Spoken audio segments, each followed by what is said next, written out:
এটা এত বড় একটা গুণ যাকে আল্লাহ রাব্বুল আলামিন কৃতজ্ঞতা স্বীকারকারী অন্তর দিয়েছেন, সে হচ্ছে পৃথিবীর ধনী মানুষ।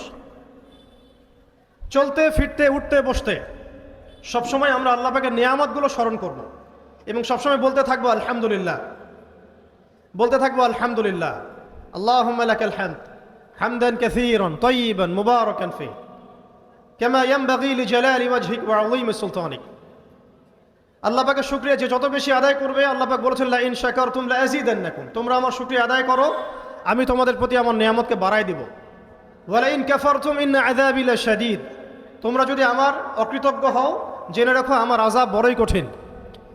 তো উস্তাজগণ লিখেছেন একজন তালেবে ইলমের অবশ্যই শুকর গুজার অন্তর থাকতে হবে।